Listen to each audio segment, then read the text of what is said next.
in their favor. Where did you see things shift for you guys? Yeah, I mean, obviously a great second period to put ourselves in the position we were in, and it's what can happen in this game. You give up a goal, it's 4-2, it's a two-goal game, and all of a sudden they get some life. Did you feel like you guys got a little loose with it, maybe up 4-1 or into the third? Yeah, I mean, I might have to kind of see things over again. I'm not really sure, but that should be a fun time to play hockey. It's you lock it down. They're an offensive team with defensemen that can jump in.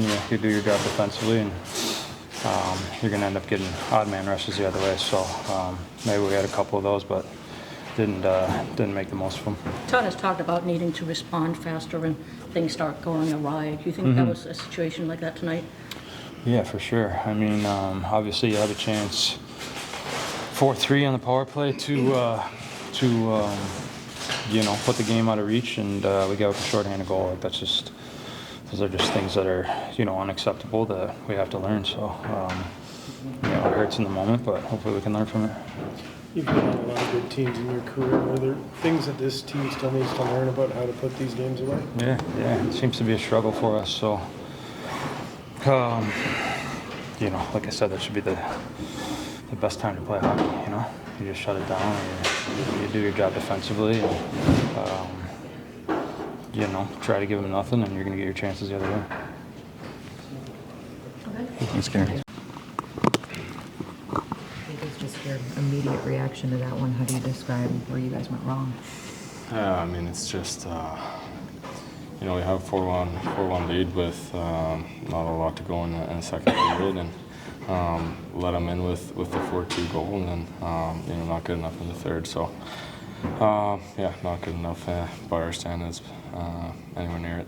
Why do you think you guys struggle sometimes to put teams away? I don't know. I think for us, it's we got to keep playing our game. We got to keep playing on our toes, but under control. We can't be diving in our pucks, and tonight was self-inflicted for sure. And we gave up chances that you're not supposed to do in the third period with a 2-goal lead. So regroup quick, and we got New York tomorrow. In the third, there, I mean, did it look like you guys were just kind of protecting the lead, or not playing your game that helped you build that 3-goal lead?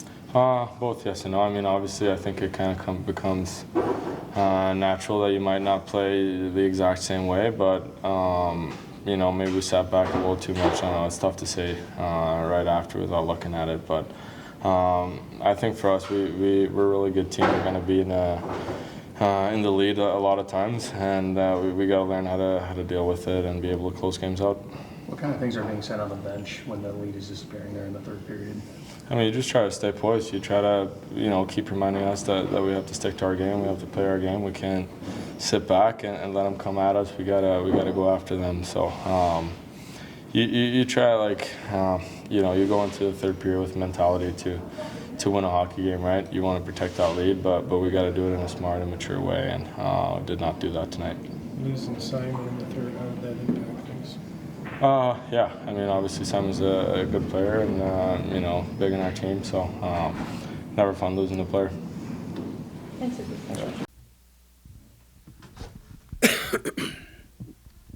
Todd, you do enough or your team does enough to build a 3-goal lead, and what did you see from Buffalo that allowed them to get back into this one and kind of start to take over? Not Buffalo, Detroit. That's where we were paying attention to it, and take you all the way back to Traverse City. A lot of you were there, and on that day we started talking about game management and learning how to play certain situations. Clearly, we haven't learned that yet. I don't even know if you could write a script like that. We're shorthanded and we're trying to score and creating turnovers. Until this group figures out what's important at certain times of the game, we're going to have those nights. Simple as that. Todd, why do you think it is so hard for this team to close out opponents? I'm not sure that at times we value or crave the shutdown part. I think it's always about getting the next goal. And yes, it'd be nice to get the next goal. But preventing the next one is as equally as important and sometimes even more timely. And I'm not sure that we've figured that out.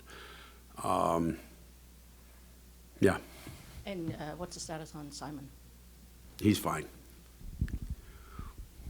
I think it was a lot of the same guys on the ice for the goals against late as it was to kind of build the lead. Like, is there a situation ever where guys can feel kind of too good about themselves and kind of try to keep it rolling? Or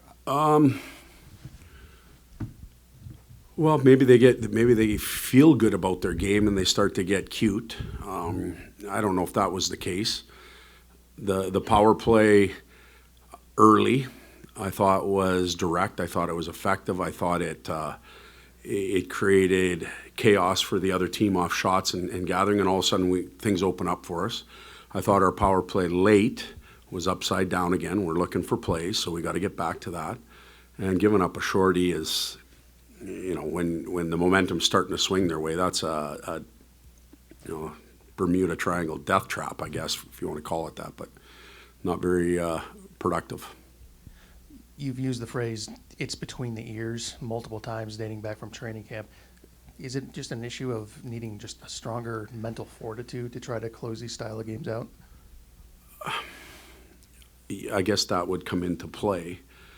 But just understanding what's happening and what's important in certain moments. Like, we have D that are joining a rush. We're up by 2 with 7 minutes left, and it's a risky rush. That just makes no sense to me.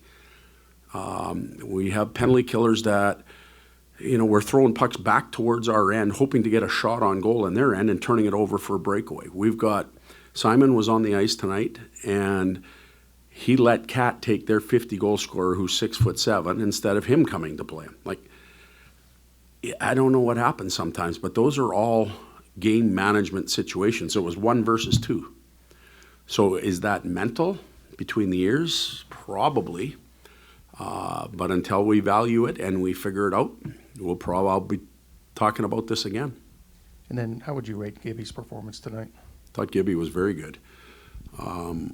Didn't have to do much for half the game, even till about the 4-minute mark of the remaining in the second period, and then he really had to be good. We made some, as I said, game management mistakes, and it could have got to the point where we weren't even able to get a point, but he played well. Todd, just what is the balance between when you've got like a 2-goal lead in the third period of, you don't want to sit back too much, but no, you don't want to take chances. I mean, how difficult play is it to find solid, that balance? smart hockey. That's absolutely it. If we have a rush, we don't turn the puck over. If we're pinching, we have somebody cover.